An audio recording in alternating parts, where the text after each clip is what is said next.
السلام عليكم، ازيكم؟ عاملين ايه؟ السمبوسك من المقبلات المحبوبة جدا وما بتخلاش على اي سفرة في رمضان. هنعملها مع بعض بحشوات مختلفة ولذيذة وكمان حلوة، واقول لكم ازاي تفرزوها.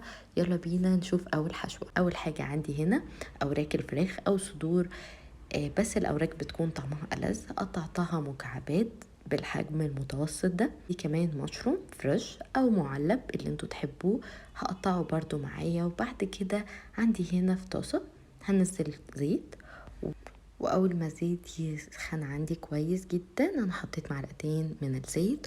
هستنى لحد ما الزيت يسخن عندي بالشكل ده وانزل عليه الفراخ، وابتدي اقلب الفراخ علشان تتشوح عندي كويس وتقفل الانسجه بتاعتها علشان يبقى طعمها لذيذ معايا. وبعد كده عندي هنا سبانخ اللي هي بتبقى فروزن، لو عندكم في سبانخ فريش اعملوها طبعا. وهستنى لحد ما الفراخ يكون عندها اللون الذهبي بالشكل ده، هنزل عليها المشروم واقلبهم مع بعض كويس جدا. نقطع تقطيعة المشروم على حسب حجم الفراخ، يعني لو مقطعين فراخ حجمها اكبر من كده قطع المشروم حجمه يبقى كبير. وبعد كده هبتدي انزل بشوية من الفلفل الاسود وشوية من الملح، وممكن اللي حابب كزبرة ناشفة هتبقى برضو طعمها لذيذ.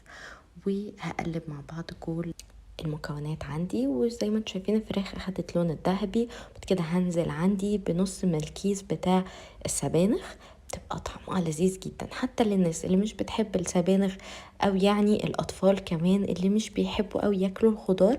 دخلوا الخضار في الحاجات دي هيحبوها جدا. ومعايا هنا معلقة من الثوم المفروم بيدي طعم جميل. هنشوح السبانخ مع الثوم لحد ما الثوم يدينا الريحة بتاعته القوية. هننزل عندنا هنا برضو هستخدم كريمة طبخ او بديل كريمة الطبخ اللي انا هعمله معاكم، ان احنا ننزل معلقة كبيرة من الدقيق ونقلبها مع الخضار والفراخ. وبعد ما نقلبها كويس عندنا وتتماسك مع الفراخ، هنزل عليها نص كوباية من اللبن. اللي حابب يزود الكمية وتبقى الحاجة جوسي اكتر من كده يزودها، بس انا حبيت ان اللبن ونسبة السوائل تبقى قليلة عشان انا هعملها في الجلاش وهستخدمها كمان في السمبوسك، فمش حابة ان هي يكون فيها سوائل كتير. وهقلب اللبن زي ما انتم شايفين بالشكل ده مع الفراخ لحد ما يتماسك عندي. وهنزل كمان ربع كوباية من الكريمة، كريمة الطهي. ممكن نستغنى عن كريمة الطهي بس هي بتدي طعم جميل، انا حبيت احط الاتنين. ممكن تحطوا الدقيق واللبن وتكتفوا بالخطوة دي، لكن انا حبيت يبقى ليها طعم دسم اكتر فحطيت كريمة الخفق عليها بالشكل ده. وبسيبهم ياخدوا كام غلوة كده وتكون عندي كده الحشوة جاهزة. يلا بينا نحضر. كده عندي هنا نوع السمبوسك اللي انا استخدمتها هي السنبلة، هي جميلة جدا وبتدي كرانش حلو.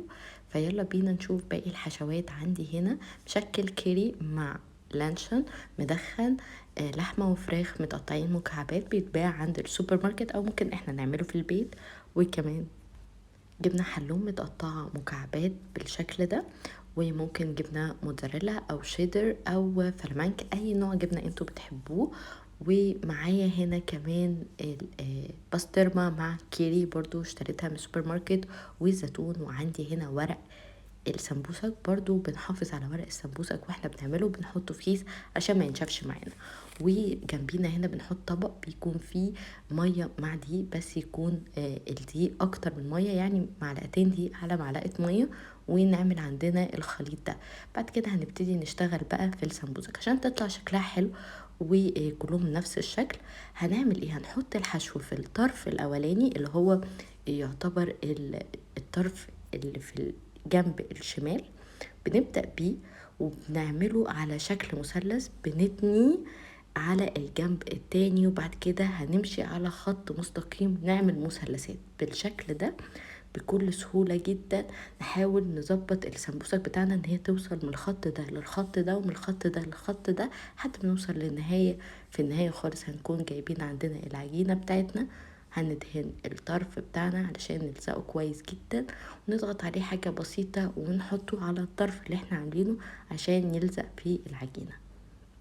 بعد كده هعمل هنا ميكس جبنة مع زيتون، وبعد كده هبتدي ألفها بنفس الشكل. أهم حاجة ان احنا نبقى ماشيين على الخط طول ما السمبوسك عندنا الحشو مش كتير هتمشي بالشكل ده وهتكون حلوة جدا معانا.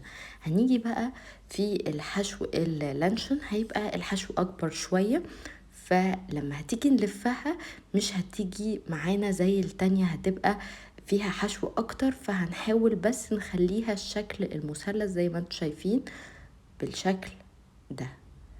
وبعد كده هنيجي الطرف بتاعنا برضو هنقفله بعجينة الدقيق والمية. وبعد كده حطيت هنا حشو الفراخ بالسبانخ والجبنة، وعندي هنا حشو اللانشون مع ميكس جبن، وعندي كمان ميكس البسطرمة مع الجبنة مع الزيتون. حطوا الحشوات اللي انتوا عايزينها. انا عملت كل الكمية زي ما انتوا شايفين كده، قسمتها كل جزء النوع اللي انا عملته. انا عملت 4 انواع، فعملتها 4 اجزاء، وكل جزء هعلمه علشان لما اجي اسويه وكمان افرزه.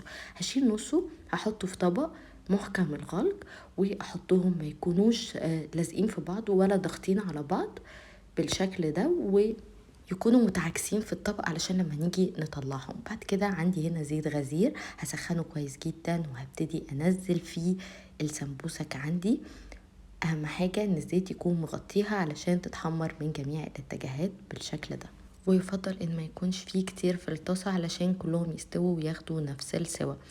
وممكن كمان اللي عنده عزومة او حابب يعمل سمبوسك ومش هيشيلها في الفريزر، عادي جدا يشيلها في كيس في التلاجة لحد ما يجي يستخدمها. وبعد كده هنبتدي نقلبها بالشكل ده، واول ما يكون لونها ذهبي هنشيلها خالص وننزل الطاسة التانية. نخلي برضو درجة الحرارة ما تكونش عالية قوي، عشان في الطاسة التانية الزيت بيكون سخن. زي ما انتم شايفينها من جوه شكلها تحفة وطعمها جميل جدا، مقرمشة وطعمها. يا ريت ما تنسوش تعملوا لايك، واللي لسه مشتركش يشترك في القناة.